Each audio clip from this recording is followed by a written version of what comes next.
వరద బాధితులు కూడా రాష్ట్ర ప్రభుత్వం నష్టపరిహారం కింద వారి అకౌంట్లోకి 25,000 రూపాయలు జమ చేయడం జరిగింది. దీనిపైన మీ అభిప్రాయం? 25,000 ప్రకటన మేము చూసాము. అయితే 1,00,000 మందిలో 10,000 మందికే వస్తున్నాయి. మిగతా వాళ్ళకి 10 మంది అని 10,000 అని అట్టా ప్రకటించారు. అవి ఎంత మటుకు అందరికి న్యాయం జరిగిందో లేదో కూడా తెలియదు. అంటే ప్రభుత్వం బాధితుల దగ్గరికి వెళ్ళి అన్నీ వాళ్ళకి సంబంధించిన సామాగ్రి ఏవైతే నష్టపోయిందో అందరినీ స్వీకరించి వారి పేర్లు కూడా తీసుకొని ప్రభుత్వం అందరికీ సహాయం ఇచ్చామంటుంది. వాళ్ళు చెప్పేదంతా అబద్ధాలండి. అంతా నిజం లేదు, కొంత అబద్ధం కూడా ఉంది. అంటే అందరికీ చేరలేదంటారా? చేరలేదు. ప్రభుత్వం చెప్పేవన్నీ కొన్ని అబద్ధాలు కూడా కాదు. అంటే ప్రభుత్వం కూడా చెప్తుంది అందరిని ఆదుకున్నాము, అందరికీ సమానంగా చూసామంట. ఆదుకున్నారు కొంత మట్టుకి, అందరినీ ఆదుకోలేకపోయారు. అయితే ఎప్పుడు సీఎం రిలీఫ్ ఫండ్కి ఎప్పుడు రాని విధంగా 400 కోట్లు వచ్చాయి. ఇది ఒక చరిత్రలోనే నిలిచిపోతుందంటూ కూడా చంద్రబాబు నాయుడు గారు అంటున్నారు. మాట నిజమే. ఆ డబ్బంతా మామూలుగా 25,000 ప్రకటించిన దానికి 1,00,000 రూపాయల వరకు ఇచ్చినా వాళ్ళకి కొంతలో కొంతనా వాళ్ళు గట్ల అయ్యేవాళ్ళు. 25,000 అనేతలకే ఎందుకు పనికి రాకుండా అయిపోయినాయి. వాళ్ళు 25,000 కాకుండా ఇంకా ప్రభుత్వం ఎక్కువ సాయం చేస్తే బాగుంది. ఓకే, ఈ కూటమి ప్రభుత్వం 100 రోజుల పరిపాలన ఎలా ఉందంటే ఏం చెప్తారు? ఇంత మటుకు ఏమీ లేదండి. వాళ్ళు చెప్పిన ఇంత మటుకు ఏమీ జరగలేదు. అది అంటే ఈ 100 రోజుల పరిపాలనలో పెన్షన్ పెంచి ఇంటికి పంపిస్తున్నాము, అన్నా క్యాంటీన్లు పెట్టామని చెప్తున్నారు. అన్నా క్యాంటీన్లు పెట్టారు, పెన్షన్ ఒకటి పెంచారు. అంతేగా పెన్షన్ ఎవరికి? ముసలోళ్ళకి, 60 సంవత్సరాలు దాటిన వాళ్ళకి. మిగతా వాళ్ళకి, ఆడవాళ్ళకి, చదువుకునే పిల్లలకి, ఇలాంటి వాళ్ళకి ఏమీ లేదు. వాళ్ళకు కూడా ఏదో ఒకటి చేస్తే బాగుంటుందని అనుకుంటున్నాను. చంద్రబాబు నాయుడు గారు ఎన్నికల ప్రసారాల్లో సూపర్ 6 హామీలు అని చెప్పేసి పెట్టారు. వాటిపైన మీ అభిప్రాయం? సూపర్ 6 అతను కరెక్ట్గా చెయ్యాలండి. చేయకపోతే మట్టుకి ప్రజలు ఊరుకోరు. ఎందుకంటే 100 రోజులే కదా అని చెప్పేసి ఆగారు. కానీ క్రమాన ఒక 6 నెలలు దాటితే ప్రజలు ఎగబడతారు. ఈ సూపర్ 6 హామీలు చూస్తుంటే నా భయం అవుతుంది, రాష్ట్ర ప్రజలందరూ కూడా అర్థం చేసుకోవాలని చంద్రబాబు నాయుడు గారు అంటున్నమాట. సూపర్ 6 పథకాలు ఇచ్చారు కదా, ఖజానా చూస్తేనే ఖాళీగా ఉంది, ఈ పథకాలు ఇప్పట్లో అమలు చేయలేమని చెప్పేసి చంద్రబాబు నాయుడు గారు ఎలక్షన్ ముందు చెప్పాలి కదండి.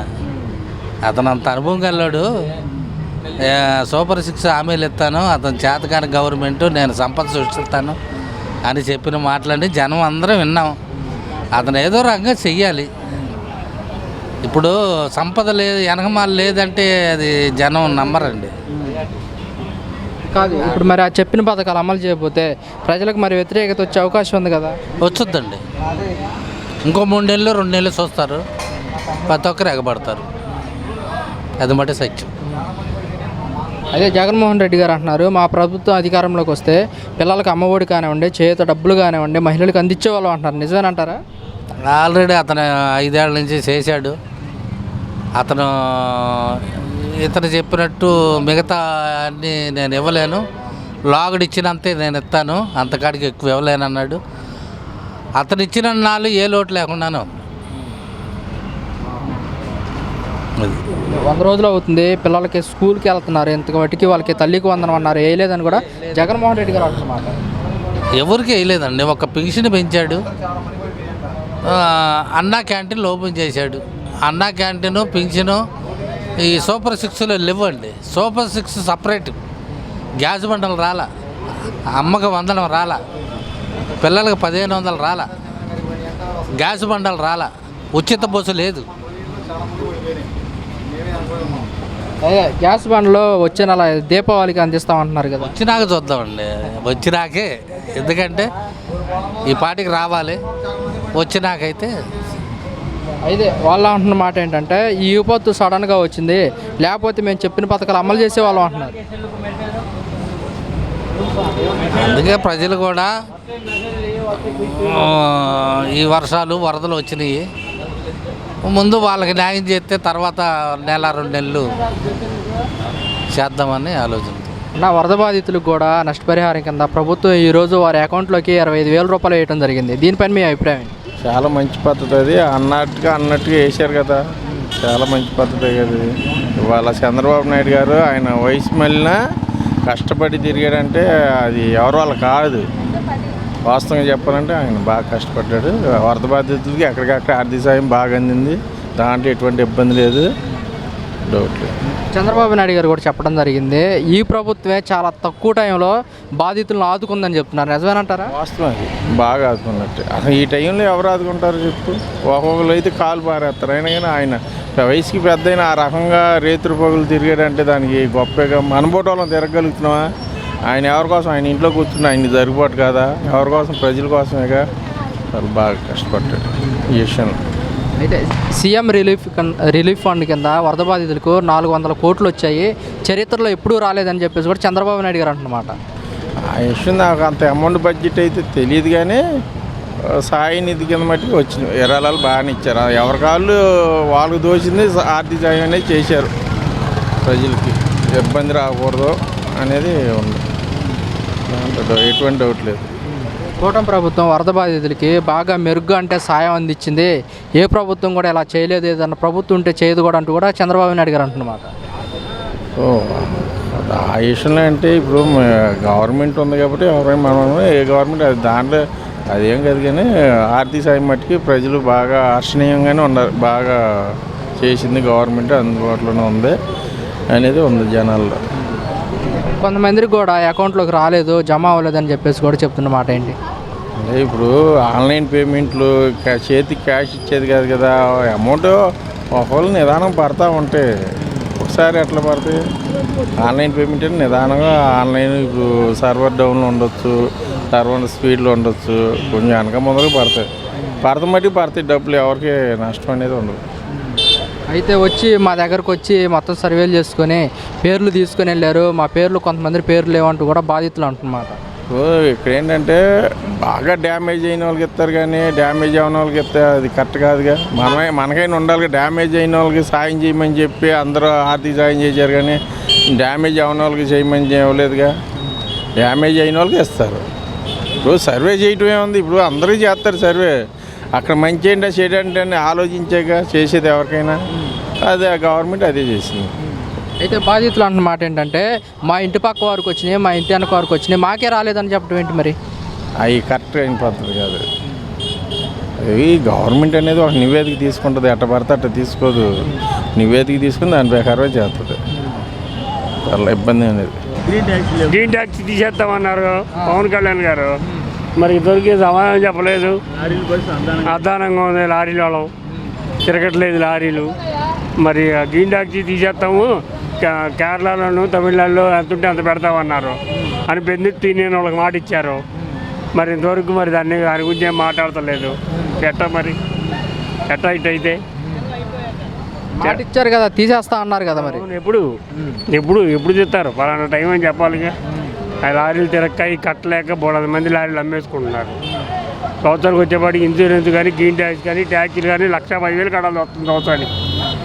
నెలకి అంతే, నెలకు 10,000 కడిగి గవర్నమెంట్కే కడితే మేమేం తినాలి, నెలకు 5,000 కూడా తోలుతారు లారీలు. కట్ట బతకాలి, లారీ వాడుతుంది. ఆ ఒక్క పని చేసి పెట్టమని చాలు మాకు. ఈ 100 రోజుల్లో పవన్ కళ్యాణ్ పనితీరు ఎలా ఉందని మీరేం చెప్తారు? పనితీరు అంటే ఇప్పుడు మేము లారీలో ఆ లారీ ఎవరోడు చెబుతాడో వెళ్దామని చూస్తున్నాం, కానీ ఈ పనితీరు గురించి ఏం చెబుతాము మేము చెప్పు. అది అన్న పథకాలన్నీ నెరవేరితే బాగా. ఇప్పుడు 3 నెలలేగా అయింది, 100 రోజులే కదా అంటారు అందరూ. చేసి అన్ని ఒకటి చేసుకుంటూ వెళ్ళి ఒక సంవత్సరంలో పని చేశారు, రైల్లో పెట్టారు అనుకో వెరీ గుడ్ అని చెబుతాం మీలాంటి వాళ్ళకి. మరి 90 రోజులు మరి ఏం చేశారు? పథకాలు పెట్టిన అన్నకి చేయలేదు కదా. అది ఈ 100 రోజుల్లో పెన్షన్ ఇంటికి పంపిస్తున్నా, పెన్షన్ పెట్టాము, అన్నా క్యాంటీన్లో పెట్టాము అంటున్నారు. అవును, అన్నా క్యాంటీన్లో పెట్టారు, మంచిది. అన్నా క్యాంటీన్ పెడతాం వల్ల లేని వాళ్ళకి అన్నం దొరుకుతుంది, అది మంచి పద్ధతి. అది పాత గవర్నమెంట్ తీసేసింది, ఈ గవర్నమెంట్ పెట్టింది, అది బాగానే నచ్చింది అది. కానీ ఇది కూడా ఇప్పుడు మెయిన్ లారీ వీళ్ళు ఉంది, లారీ వ్యవస్థ మరి అజాబద్ధం అయిపోయింది. అప్పుడు మధ్య రైతుల పరిస్థితి అట్ట ఉంది, లారీ వాళ్ళ పరిస్థితి అట్ట ఉంది. అది నెలకు 30,000 25,000 తోలుకునేవాళ్ళు జగన్ గవర్నమెంట్లో. ఈ గవర్నమెంట్ వచ్చాక మొత్తం శాంతం పడిపోయింది. గత ప్రభుత్వం వైసీపీ ప్రభుత్వంలో లారీ వ్యవస్థ కానీ ఎలా ఉందంటే మీరేం చెప్పారు? పెంచింది ఆయనేగా, జగన్మోహన్ రెడ్డిగా గ్రీన్ ట్యాక్సీ పెంచింది. 200 ఉండే గ్రీన్ ట్యాక్సీ 18,500 చేశాడు ఆయన. సంవత్సరానికి 200 కట్టేవాళ్ళు గ్రీన్ ట్యాక్సీ, 18,500 చేశాడు ఆయనే.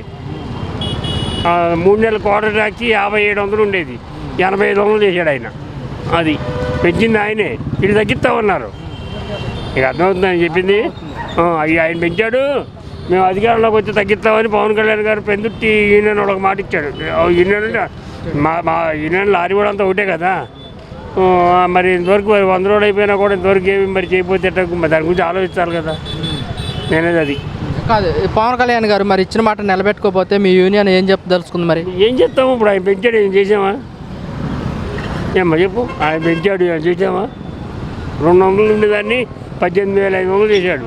200 ఎక్కడ, 18,500 ఎక్కడ? నేను చేయగలిగామా? కోట ట్యాక్సీ 5700 8500 చేశాడు, అంటే 3000 పెంచాడు. అంటే తొందరని 1200, 5 నుంచి కడుతున్నాము. గ్రీన్ ట్యాక్సీ పెంచాడు, కడుతున్నాము. ఏం చేస్తాము? తెలంగాణ పర్మిట్ అన్నారు ఆ రోజు. చంద్రబాబు నాయుడు కూడా కేసీఆర్ గారు ఇస్తారు, కేసీఆర్ గారు నేను అన్నారు. తర్వాత ఆయన వెళ్ళిపోయాడు. జగన్ గారు వచ్చాక ఇస్తారన్నారు, ఆయన వెళ్ళిపోయారు. మరి ఇప్పుడు ఆయన గురువు ఇంటి ఇష్టలే కదా. ఆ తెలంగాణ పర్మిట్ ఒకటి ఇచ్చి లారీ వాళ్ళకి గిండె ఒకటి తగ్గిస్తే లారీలు బతుకుతాయి. లేదనుకో అప్పుడు 10 రైతులు ఆత్మహత్య చేసుకున్నారు, చూసావా? ఆడ చేసుకోవడమే అది. ఇప్పటికే 100 మంది, 170 మంది వాటలు అమ్మేసేసి ఆ స్కూల్ బస్సులు లేకపోతే ఆటోలు తోలుకుంటున్నారు. అది ఈరోజు వరద బాధితులు కూడా రాష్ట్ర ప్రభుత్వం 25,000 సాయం అందించింది. దీనిపైన మీ అభిప్రాయం? మంచిదే. ఇప్పుడు పోయిన నష్టం మొత్తం ఇవ్వాలంటే ఎవరు ఇవ్వలేరు కదా. ఇప్పుడు మన ఇంట్లో ఒక వరద వచ్చి 1,00,000 రూపాయలు దొరికి పాడైపోయింది. ఇవ్వాలంటే 1,00,000 రూపాయలు ఇవ్వలేరు. వచ్చే వాటిని అందరికి పొందాలి కాబట్టి 25 20 అట్లా ఇస్తూ ఉంటారు. దానికి అంతకుమించి గవర్నమెంట్ ఇంకేమవుతుంది? దానికి మనం ఏమంటాం? అది ఏ గవర్నమెంట్ అయినా ఇవ్వాలిగా, ఇవ్వాల్సిందే. ఏ గవర్నమెంట్ అయినా వచ్చినాయి కదా నిధులు, ఇస్తారు. ఏముంది అది. కూటమి ప్రభుత్వం వచ్చి 100 రోజులు అవుతుంది. 100 రోజుల పరిపాలన ఎలా ఉందంటే ఏం చెప్తారు? బాగోళ్ళు బాగుంటుందని ఆశ కూడా కనపడతల్లా. ప్రస్తుతాన్ని బట్టికి బాగోలా. భవిష్యత్తు బాగుంటుందని ఆశ పెద్దగా కనపడతల్లా. రెండోది మొన్న ఆ వాటర్ ముంచేశాడు ఆ ఊరు. అది మరీ దారుణం. సూత ముంచారు. అవగాహన ఉండి కూడా దాన్ని నిర్లక్ష్యం చేసుకున్నారు. అది కరెక్ట్ కాదు వాళ్ళు చేసేది. అమరావతి అనేది మునిగిపోతుంది. మునిగిపోయిన దాన్ని ఆయన ఏమన్నాడు, అక్కడ పాచేస్తా అన్నాడు. మరి ఆ భాష వాడుతున్న పెదలకి అమ్మాయి పెదలైపోయారు. ఇటు గాలి పోతున్నారు. వీళ్ళు రూపాయి చేతిలో పెడుతున్నారు. వీళ్ళు అన్ఎడ్యుకేటెడ్ దేశం ఇది, అవినీతి దేశం. ఈ అవినీతి దేశంలో అవినీతి పరులు బాగా రాజ్యం వెళ్తున్నారు. ఎక్కువ మంది అందరు కాదు, కొద్దిమంది. ఈ రకంగా చాలా ఇబ్బందులు పెడుతున్నారు పేదలని. ఈ పేదల్లో చైతన్యం రావట్లా. నాకు నొప్పి వచ్చిందని 10 మంది కలిసి రావట్లా, అట్లా వదిలేస్తున్నారు. దానివల్ల చాలా ఇబ్బంది అయిపోతుంది. ఇతను గెలుస్తాను అనే మాట 2 సంవత్సరాలు మట్టి మాట్లాడుతున్నాడు. అది ఈ మాజీ ప్రభుత్వానికి అవగాహన ఎక్కడ పోయింది. ఎందుకు గెలుస్తాడు? మనం చాకరీ చేసాం కదా, ఏమవుతుంది? మనకు రిజల్ట్స్ వస్తాయి మనం అనుకున్నాం. మాకెందుకు రావా? వాళ్ళు ఎందుకు వస్తూ ఉంటున్నారు? ఆ పాయింట్లు మిస్ అయ్యారు, వాళ్ళు ఫెయిల్ అయ్యారు దానికి. అదొకటి. వీటి మీద ఫేస్బుక్ మీద బొమ్మ వేసుకున్నాడు, అది తప్పు. ఒకటి 3 పెళ్ళి అంటే తప్పు. అది పర్సనల్ మ్యాటర్. అది మరి దానికి ఆడవాళ్ళు చిన్న పుచ్చుకున్నారు, 3 పెళ్ళి అంటాం పబ్లిసిటీ చిన్న పుచ్చుకున్నారు. అది కరెక్ట్ కాదు కదా. నువ్వు చేసే పని చేసి బెమ్మాన్ చేసావు, ఓకే కాదంటలే. మరి అన్నీ చేయకుండా ఇట్లా మాట్లాడితే ఆ భాష తప్పు. ఒకటి మనుషులు కలిసి రాలేదు. అతను మోస్ట్ కర్నింగ్. చంద్రబాబు అనేవాడు ఎన్టీ రామారావు దగ్గర కర్నింగే. వాళ్ళకి కర్నింగే. డైరెక్ట్గా ఎప్పుడు ఫైట్ చేయగలవాడో అతను లైఫ్ లేదు. ఎన్ని కోట్లు ఉండొచ్చు వాళ్ళు, అంతా కోటేశ్వర్లే, కానీ గెలవడు. డైరెక్ట్ రాలేదు. పోయినసారి ఏమైంది? 23 సీట్లు వచ్చింది. నెక్స్ట్ ఎందుకు రాలేదు? ఇలా ఎందుకు కలుపుకున్నాడు? నీకు అమరావతిలో అక్కడ పెట్టుబడి ముందు అడ్వాన్స్గా చెప్పేశావు, కొన్నారు. ఆ సైట్ శ్రీకృష్ణ కమిటీ ఆ సైట్ పని చేయదు అని తీర్మానం చేసి పంపించేసింది. గుంటూరులో కట్టుకో, అక్కడ కట్టుకో, ఇక్కడ కట్టుకోమని చెప్పారు. కానీ అదే కావాలని కూర్చున్నాడు. మధ్యలో జగన్ వచ్చాడు, అది ఆగిపోయింది. మళ్ళీ ఇప్పుడు అదంతా చూసాం, నిన్న కూడా చూసేసాం. అదంతా మునిగిపోతుంది. మునిగిపోతే అంటే పాచేస్తా అంటే ఏం చేద్దాం? నీకు అధికారం మాట్లాడుతున్నారా? ఎవరో పాచేస్తారు చెప్పండి? అందరూ పాచేస్తా? మునిగిపోయింది కదా, చేయలే కదా. అందరూ దేశంలో అది మునిగింది. నువ్వు భాష మాట్లాడతావు. పైపేసి అది లడ్డు గురించి మాట్లాడాడు. సో మోడీ గారికి ఆయన లెటర్ పెట్టాడు, అయ్యా అది అవసరం లేదు, అని మైకండి ఏం మాట్లాడుతున్నారు వీళ్ళు సీనట్టి ఇన్ని ఇబ్బంది పెడతాం. కాదండి, ఆ లడ్డు ప్రసాదంలో అలా కలిపే అవకాశం ఉంటుంది అంటారా జంతువుల్లోనే? లేదండి అవకాశం లేదండి. అది అందరూ పరీక్ష చేస్తారంటే బోల్డ్ మంది పరీక్ష చేస్తారు. అక్కడి నుంచి వస్తుంది, అక్కడి నుంచి ఇక్కడ ముగ్గురు ఆ ల్యాబ్లో ఈ ల్యాబ్లో మొత్తం అయినాకే అది ఓపెన్ అవుతుంది. ఎప్పుడు తరతరాలు వస్తానే కంటిన్యూషను. దేవుడి నైవేద్యాన్ని ఎవరు ఒప్పుకోరు. కాకపోతే ఈయన ఎందుకు మాట్లాడేది తెలీదు. ఈయన పరిపాలనే ఆయన ముందే ప్రభుత్వ పరిపాలన ఆయన రిజైన్ చేశాడు.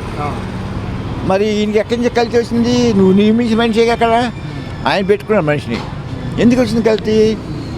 అది కరెక్ట్ కాదు ఆయన చేసేది. ఈ జనానికి ఇంటర్లా జనం కంటిన్యూషన్ ఫాలో అవుతులే, అది బ్యాడ్ లక్. ఈ ఇండియా కూడా ధైర్యం అది, కంటిన్యూషన్ ఫాలో అవుతలేదు. ఇవాళ చెప్పాం మామూలు చెప్పాం ఏదైనా వెళ్ళిపోతున్నారు, అక్కడ తప్పిపోతుంది. Uneducated people. అయితే జగన్మోహన్ రెడ్డి గారు అంటున్నారు ఎప్పుడో జూలైలో రిపోర్ట్ వస్తే ఇప్పుడు అడగటం ఏంటని జగన్మోహన్ రెడ్డి గారు అంటున్నారు. అవును అన్నారండి, అది అడిగారు. అన్ని అడిగితే దుర్పుకి వెళ్ళిపోతున్నాడుగా, దుర్పుకుని వెళ్ళిపోతున్నాడు. దానికి కౌంటర్ ఇంకోటి వేసుకుంటున్నాడు, కానీ రాంగ్ డైవర్ట్ చేస్తాడు సబ్జెక్ట్ని రాంగ్ డైవర్ట్ చేసుకుంటూ పోతాడు ఇప్పుడు వరకు. అది పరిస్థితి. జగన్మోహన్ రెడ్డి గారు అంటున్నారు ఇచ్చిన పథకాలు అమలు చేయకుండా ఉండటం కోసం ఈ డైవర్షన్ పాలిటిక్స్ చేస్తున్నారని జగన్మోహన్ రెడ్డి గారు అంటున్నమాట. నిజమేనంటారా? అవును కరెక్ట్, అది తప్పే, కరెక్టే. నువ్వు ఎప్పుడు రాంగ్ డైవర్ట్ చేస్తావు, నీకు అవసరంలా. పైపెత్తు రాష్ట్రం దివాలెత్తింది, అయిపోయింది, ఆరిపోయింది అని నువ్వే అన్నావు. మరి నేను అన్నీ ఆయన సాధ్యపడదు ఇస్తానికి ఇంత అమౌంట్ ఇంత ఇస్తాను అని ఆయన చెబుతున్నాడు. 1-10 సార్లు చెప్పాడు. టీవీలో మోగుతానే ఉండాలి. నేను అది చేస్తా నువ్వు మాట్లాడుతూ ఉండవు. ఈ పెద్దలు ఏం చేశారు? పెద్దలు పెద్దగా ఇది అవ్వాలా, కానీ ఏదో జరిగిపోయింది, ఏదో అన్యాయం జరిగిపోయింది. అది ఇప్పుడు 150 సీట్లు వచ్చినప్పుడు ఈయన అమెరికా వెళ్ళాడు. ఎవరో చంద్రబాబు కంప్యూటర్ బాగా చేశారా అని కనిపిస్తే వెళ్ళాడు. అప్పుడు సొంతంగా కంప్యూటర్ దగ్గర 3 రోజులు కూర్చుని చేసుకొచ్చాడు. తర్వాత ఏమైంది మాకైతే తెలియదు అనుకోండి. ఇప్పుడు ఆ కంప్యూటర్ గురించే మాట్లాడుతున్నారు మళ్ళీ. అది ఎందుకు జరిగింది, ఎట్లా ఇది పడింది, అది సొంతంగా తెలుసుకొచ్చాడు. వీడు గ్రహించరా. ఇప్పుడు తప్పు ఒప్పు రైట్ లెఫ్ట్ 2 ఉంటాయి. ఇది ఏముంటుంది, ఏది ఏమో గెలుస్తా అంటున్నాడు. పరిస్థితి అది ఒకటి. పవన్ కళ్యాణ్ గాలిలో తగిలింది. పవన్ కళ్యాణ్ 10 సార్లు రిపీట్ చేస్తాం, తప్పు వచ్చింది. ఇసుక పుట్టి జనం కొంత డైవర్ట్ చేశారు. ఆశ పుట్టించాడు, 3 సెంట్లు ఇస్తాం, నేను మారాను, నేను 2 సెంట్లు ఇస్తా టౌన్లో, ఇంతకంటే ఇస్తాయి అన్నాడు. మొత్తం ఆపేశాడు. ఏం చేయడు ఆయన వల్ల ఏం కాదు. అమరావతి పూర్తి అవ్వదు. అమరావతి పూర్తి చేయడమే మా లక్ష్యం అంటున్నారు కదా. మరి అంటున్నాడండి, అవరు ఆయన వల్ల కాదు. నీకు వరల్డ్ బ్యాంకు నీకు అప్పు ఇవ్వదు, ఆ శ్రీకృష్ణ కమిటీ ఇచ్చారు, ఆ సైట్ పని చేయదు, నీకు ఎట్లా అప్పు ఇస్తారు? దానికి ఎవరు బాధ్యుడు? పైపెచ్చు 110 అడుగులు వెళ్తే కానీ పిల్లలు నిలబడతాయి. 110 అడుగులు వెళ్తే పిల్లలు నిలబడతాయి.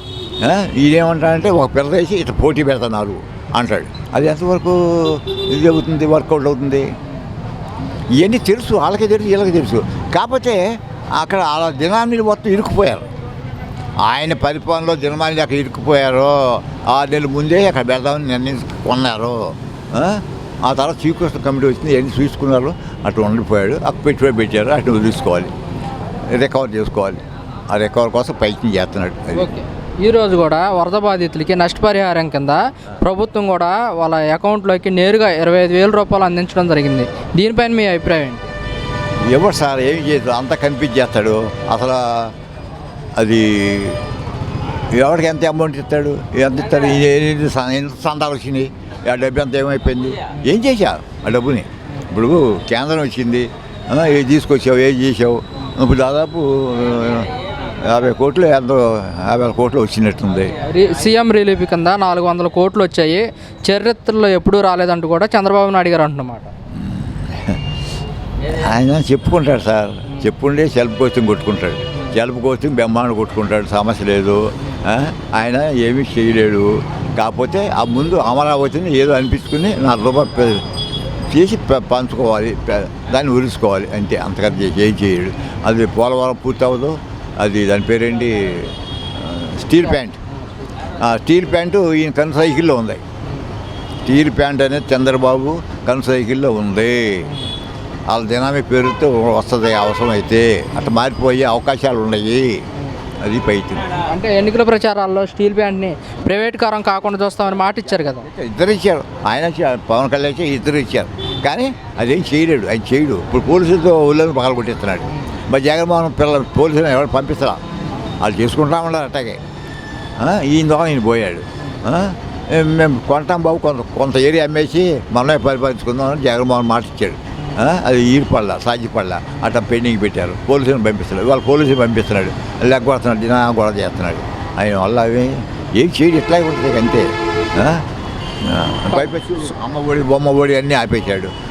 వాళ్ళందరూ వేస్తున్నారు, స్కూల్ ఫీజులు కడతాలా. వాళ్ళు ఏమైపోతారు, మధ్య తరగతుడు పేదవాడు ఉండాలి, చదవాలి కదా. చదువు లేకపోతే మురుకుల్లాగా అయిపోతాం కదా. చదువు ఉండే కొంచెం జ్ఞానం పెరుగుతుంది మనిషికి, ఎంతో కొంత డెవలప్ అవుతాడు. చదువు లేక ఇన్ని బాధ మన ఇండియాకి. చదువు ఉండి బ్రహ్మాండం డెవలప్ అయ్యేవాళ్ళు, ఎప్పుడో అయ్యేవాళ్ళు. ఈ ఆర్థికంగా ఇండియా ఉంది పెద్ద దేశం, ఏం చేయలేకపోయింది గవర్నమెంట్. ఆ కాంగ్రెస్ ప్రభుత్వం అసలు అట్లాగే సాయంత్రం ఏదో గాలి కుదిరేసింది. అట్టప్పుడు జగన్ వచ్చే లైన్లో పెట్టాడు. ఆ పెట్టిన దాన్ని మళ్ళీ ఇవన్నీ ఆపేశాడు. ఎడ్యుకేషన్ డెవలప్ అయ్యేది. మెడికల్ హాస్పిటల్ బ్రహ్మాండంగా ఉంది, గవర్నమెంట్ హాస్పిటల్, ప్రైవేట్ హాస్పిటల్ పడుకున్నాయి. ప్రైవేట్ హాస్పిటల్ అన్నీ పడుకున్నాయి. ఇవాళ మొత్తం గవర్నమెంట్ హాస్పిటల్ ఏమీ లేదు, ప్రైవేట్ హాస్పిటల్కి వెళ్ళు. అది ఈ ప్రభుత్వంలో ఆరోగ్యశ్రీని కూడా నిలిపివేయటం జరిగింది. ఆపేశాడు. నేను రన్నింగ్లో ఉన్న ఆరోగ్యశ్రీ దాని మీద ట్రీట్మెంట్ చేస్తూ ఉన్నారు. ఈలోపు ప్రభుత్వం మారింది. నాకు 2 నెలలు టైం ఇచ్చారు. ఈ మెడిసిన్ వాడరా, ఆపరేషన్ చేసేద్దాం అన్నారు. వెళ్ళా, ఆరోగ్యశ్రీ లేదన్నారు. అదేంటంటే దాని మీద అన్నీ ముఖ్య సమాధానం లేదు. వాళ్ళు ఏం మాట్లాడలేదు డాక్టర్స్, లేదు. సరే బయటకు వచ్చినాక సరే మీ ఊరు ఎమ్మెల్యే ఎవరైనా పట్టుకోయా వెళ్ళి అన్నారు. అక్కడికి వెళ్తే పలానా హాస్పిటల్కి వెళ్ళు పని చేస్తా అన్నారు. పని చేస్తే సార్ పాలన విలేషన్ చేసేదే ఉన్నాయి. అక్కడికి వాళ్ళకి అనుకున్న హాస్పిటల్కి వెళ్ళిపోయా. అక్కడ పని చేస్తా ఆరోగ్యశ్రీ. కొన్నిసార్లు పని చేస్తా, కొన్నిసార్లు పని చేస్తా. అది మరి 3 సెంట్లు ఇల్లు స్థలం ఇస్తా అన్నాడు పల్లెటూరులో. టౌన్లో 2 సెంట్లు అన్నాడు. మరి ఏ స్థాయిలో ఇస్తారో తెలీదు, ఏ స్థాయి ఇల్లు కట్టారో తెలీదు. 4 లక్షలు, అది 2.5 ఇల్లు, 1.5 వేసుకుని 4 లక్షలు అంటాడు. 4 స్టేర్లు వేస్తాడు, 3 స్టేర్లు వేస్తాడు తెలీదు. అది ఎంతవరకు కొనసాగుతుందో తెలీదు. అసంభవం, చేయడు. ఇష్టం ఉండదు, అయిష్టంగా ఫీల్ అవుతాడు. ఎందుకంటే అంతే, వాళ్ళ స్వభావం అంతే. వాళ్ళ స్వభావం అంతే. బాబు స్వభావం 50 రూపాయలు అలవాటు చేసింది ఆయనే. ఓటుకి 50 రూపాయలు అలవాటు చేసింది ఆయనే. ఎన్టీ రామారావు పడగొట్టి సెకండ్ టైం వచ్చేసరికి ఓటుకి 50 రూపాయలు అలవాటు చేశాడు. ఆ 50 కాంగ్రెస్ ఇవ్వని ఎలా ఈయన ఇచ్చుకుంటూ వచ్చాడు. రెండోసారి సీఎం అయ్యాడు. సరే మూడోసారి పోయాడు రాజశేఖర రెడ్డి వచ్చినాక. ఆ తర్వాత ప్రభుత్వం అయిపోయింది, వాళ్ళు కొట్టుకున్నారు. అది పరిస్థితి.